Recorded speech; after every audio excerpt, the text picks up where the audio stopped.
एक आध्यात्मिक व्यक्ति जो भगवान की राह पे चल रहा है, जो अच्छे कर्म कर रहा है, जो कभी किसी का दिल नहीं दुखाता, बट एट द एंड उसे ही सबसे ज़्यादा दुख मिलता है।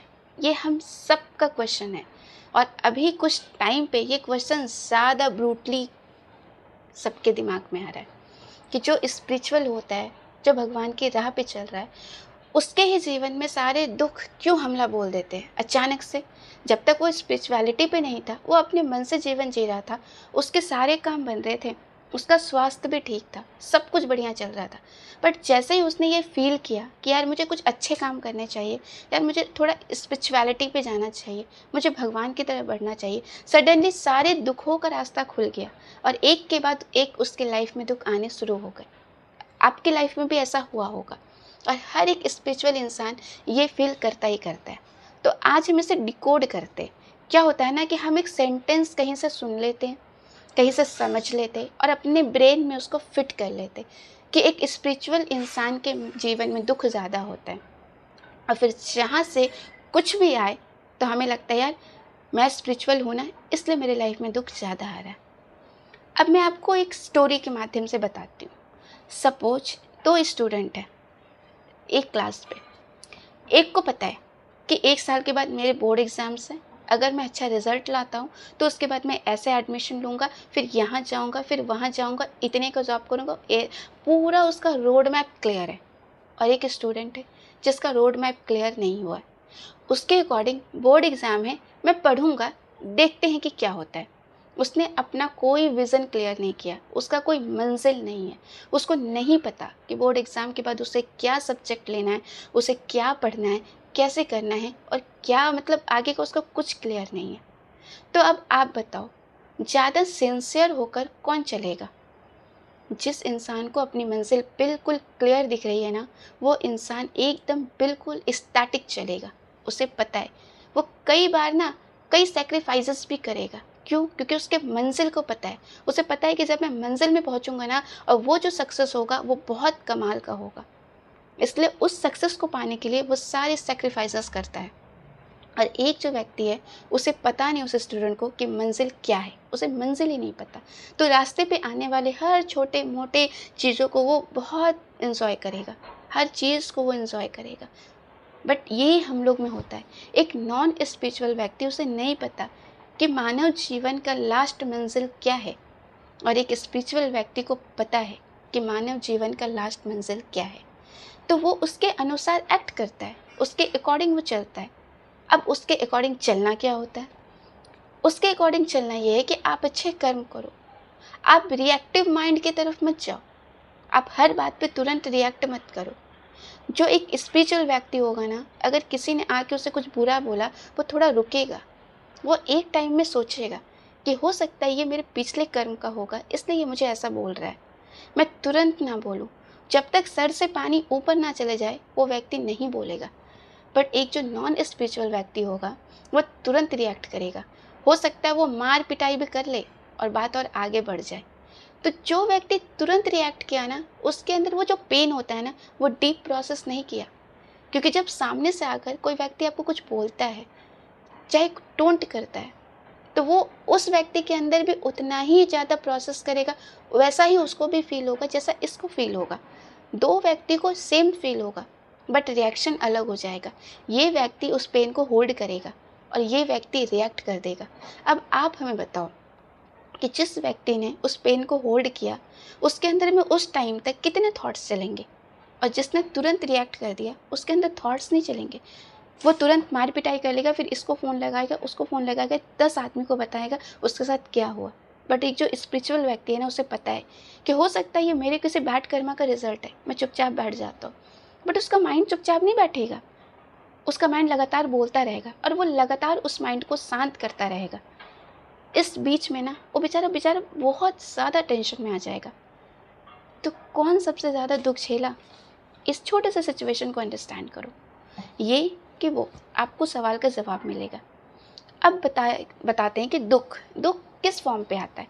जो हमें रिजल्ट चाहिए अपनी लाइफ में वो नहीं आता, जो हमें जैसा हम चाह रहे हैं, मतलब एक सांसारिक टर्म पे होता है, वो हमें नहीं मिलता। ठीक है, मान लो किसी को जॉब नहीं मिल रहा, कोई अगर कुछ अच्छी अर्निंग करना चाहता है, अर्निंग के उसके रास्ते नहीं खुल रहे, एक उसके शारीरिक रोग उसके बढ़ गए। जब से वो स्पिरिचुअलिटी पे आया, उस पर एक से एक बीमारी उसको आए जा रहे हैं और वो उससे मुक्ति ही नहीं पा रहा। तो इसका एक कारण ये भी होता है कि आप जहाँ जाना चाहते हो ना, वहाँ जाने के लिए यहाँ के सारे अकाउंट को क्लोज करने पड़ते हैं। जितने आपने अकाउंट खोले हैं, जितने हमने कर्म किए हैं ना, वो सारे कर्म को यही निपटाना पड़ता है। और भगवान को पता है कि आप बिल्कुल शिद्दत से उनकी तरफ भागना चाह रहे हो और उतनी ही शिद्दत से वो भी आपको बुलाना चाह रहे। तो आपके जो आप 10 जन्म लेने वाले होगे और जो कर्म आप 10 जन्म में भोगोगे ना, वो आपको 1 या 2 जन्म में ही उनको पूरा कंप्लीट कराना है, आपका अकाउंट क्लोज करना है। तो उतनी स्पीड से आपकी तरफ चीज़ें आएंगी। और जो नॉन स्पिरिचुअल है, उसको भगवान को पता है कि अभी वो 10-20 जन्म लेगा आराम से, तो हर जन्म में थोड़ा थोड़ा थोड़ा थोड़ा उसको मिलेगा, तो वो ज़्यादा इन्जॉयमेंट स्टेज पे दिखेगा। और यहाँ हम गलती कर जाते हैं। हमें लगता है कि जब से भगवान की तरफ भागने की कोशिश किए हैं, हमें ज़्यादा दुख मिलता है, हमें ज़्यादा बीमारी होती है। वो इसलिए होती है ना, क्योंकि अब वो भी आपको अपने पास बुलाना चाहते हैं। तो अगर आप ज़्यादा मतलब दुख फील कर रहे हो, आपको ऐसा लग रहा है बीमारी ज़्यादा, सब तरफ से अंधेरे में घिर गए हो, आप समझ जाओ भगवान की नज़र आप पे पड़ चुकी है। इसलिए देखो, हमारे संतों में भी दुख देखे जाते हैं ना, बीमारी देखे जाते हैं। हम गलत समझ लेते हैं। हमें लगता है कि भगवान की तरफ भागने का मतलब है कि हमें दुख ही ना हो, हमें बिल्कुल पेन ही ना हो। ये संसार ही दुखालय है, यहाँ आपको पेन कैसे नहीं होगा। जब हम यहाँ पेन पर ही आए तो पेन होगा ही होगा आपको, हर किसी को हुआ है। अगर भगवान की तरफ भागते और दुख नहीं होता तो फिर हमारे संतों को दुख क्यों देखा जाता है, उनको तो बिल्कुल नहीं होना चाहिए था। दुख और सुख दोनों से मिलकर ये जीवन बना है। तो आपको एक टाइम पे दुख भी फील होगा, एक टाइम पे सुख भी फील होगा, फिर दुख फिर सुख, ऐसा ही चलता आ रहा है। ये सृष्टि का कर्म है, ऐसे चलता है। अब आपको ये पूरे कर्म चक्र को ख़त्म करना है और भगवान के पास जाना है। और भैया भगवान की नज़र आप पे पड़ चुकी है, इसलिए आपका भोगना शुरू हो गया, क्योंकि उनको भी आपका अकाउंट यहाँ पे क्लोज़ करना है। अगर आपको यहाँ सपोज़ आपने किसी व्यक्ति को अपना एक रुमाल दिया है और आपको ये आस है कि वो रुमाल आपको वापस मिलेगा, तो आप समझ जाओ आप वहाँ नहीं जा पाओगे। आप भगवान के पास नहीं जा सकते। क्यों? क्योंकि आपने वो इच्छा करी है कि आपको रुमाल मिले। आप आओगे नेक्स्ट बर्थ में, सिर्फ वो रुमाल लेने के लिए आओगे, लेकिन आओगे। तो यहाँ का अकाउंट ना पूरा क्लोज़ करना पड़ता है और हम यही बात नहीं समझते। हमें लगता है कि स्पिरिचुअलिटी और भगवान की तरफ भागने का मतलब है हमें कोई दुख ही ना हो। और जो व्यक्ति जो भगवान की तरफ नहीं भाग रहा है, जो भगवान की तरफ बिल्कुल ये नहीं, उसे कई बार हम ऐसा भी सोचते हैं कि उसे दुख ही मिले, वो तो अच्छे कर्म कर भी नहीं रहा। कई बार हमें भक्ति का भी गुमान होता है, कई बार हमें नाम जाप का गुमान होता है। अभिमान और अहंकार ना बड़े सूक्ष्म रूप से अंतर आता है। हमें लगेगा नहीं, हम तो कुछ ऐसा बोलना नहीं चाहते, बट एक्चुअल में डीप विद इन आपका अभिमान ही ये चीज़ कह रहा होता है। तो आज आप भी एक आध्यात्मिक व्यक्ति हो और आपको ऐसा लगता है कि मेरे जीवन में सबसे ज़्यादा टेंशन है, मेरे जीवन में सबसे ज़्यादा बीमारी है और सबसे ज़्यादा प्रॉब्लम है, तो ये बोलना आप बंद करो। आप पे भगवान की नज़र है, आप चिंता मत करो। आपकी नाव हिल तो सकती है, डूबेगी नहीं। और जो एक नॉन स्पिरिचुअल है ना, उसकी हिल भी सकती है और डूब भी सकती है, क्योंकि उसको बचाने वाला कोई नहीं है। आपको बचाने वाला है आपका ईश्वर, जिसके शरण में अभी आप हो, जिसके नाम का तुलसी माला कंठी माला आपने धारण किया है। आप देखना, कोई कुत्ता स्ट्रीट डॉग जो होता है उसका कोई नहीं होता है मालिक, उसको कोई पत्थर भी मार सकता है, लेकिन एक जो डॉग के गले में पट्टा होता है उसको कोई नहीं छूता। उसे पता है कि इसका मालिक है, ये मुझे डांटेगा। तो जो तुलसी कंठी माला धारण किए, जो आध्यात्मिक व्यक्ति है, जो भगवान की राह पे चल रहे, हम सब उस मालिक के कुत्ते हैं। हमें कोई नहीं मार सकता। हम हिल तो सकते हैं बट हमें मार नहीं सकता। तो आप भी टेंशन मुक्त रहो, जिसके शरण में हो ना, उसके शरण का भरोसा रखो। वो आप हिलोगे लेकिन आपकी नैया डूबेगी नहीं। देखो, प्रोसेस कभी भी अच्छा नहीं दिखता है, रिजल्ट हमेशा अच्छा रहता है। आप कभी मिठाई बनते हुए देखना, अगर आप प्रोसेस देख लोगे ना, आप मे भी वो मिठाई आप खरीदो ही ना। क्यों? क्योंकि प्रोसेस बहुत मेसी होता है। उसी टाइप से अभी आप प्रोसेस में हो, तो बहुत मेसी है चीज़ें। जब आप रिज़ल्ट पे जाओगे ना, वो काफ़ी पीसफुल होगा, आपको काफ़ी इमोशनल स्ट्रेंथ देगा। स्पिरिचुअलिटी इंसान को वीक नहीं करती है। स्पिरिचुअलिटी इंसान को अपने हर एक थॉट से अवेयर करा देती है, उसे बता देती है कि तुम कहाँ कहाँ मेसी हो।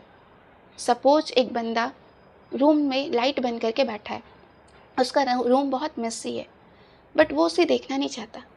वो लाइट ऑफ करके आराम से कंफर्टेबल होकर बैठा है, उसे लगता है सब बढ़िया है, बट जैसे ही कोई लाइट जलाया उसे पूरा मेस दिखने लग गया। तो वो जो एक लाइट जलाया ना, वो भगवान लाइट जलाते हैं, स्पिरिचुअलिटी की लाइट, और फिर आपको अपने पूरे जीवन का जो गंदगी है, जो मेस है, वो दिखने लगता है और आप लग जाते हो उसको साफ़ करने के लिए। और साफ़ करने के प्रोसेस में आप बहुत ट्रांसफॉर्म होते हो, आपके थॉट्स ट्रांसफॉर्म होते हो, आप एज अ ह्यूमन बिल्कुल चेंज हो जाते हो। आपका माइंड, आपके सोचने का तरीका, हर चीज़ चेंज होता है। और कोई भी चेंज इतना आसान नहीं होता है, वो बहुत सारे फेजेस से गुजरता है।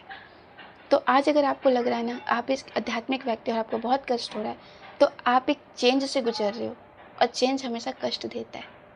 और आप किस फेज़ में हो ना, ये आप कमेंट करके बताना। आप लर्निंग के फेज़ में हो, आप प्रोसेस के फेज़ में हो, या आपको रिज़ल्ट मिल गया, ये आप ज़रूर बताना। और ये वीडियो उस तक शेयर करना जिसको ये लगता है कि मैं एक स्पिरिचुअल बंदा हूँ लेकिन मेरे जीवन में बहुत कष्ट है। तो ये उसे ज़रूर बताना कि भाई कष्ट नहीं है, तुम पे उनकी नज़र है, तो चिंता मत करो, अंत भला तो सब भला। मिलते हैं अगले वीडियो पर अगले टॉपिक के साथ, एक अगले सवाल के साथ। तब तक के लिए राधे राधे।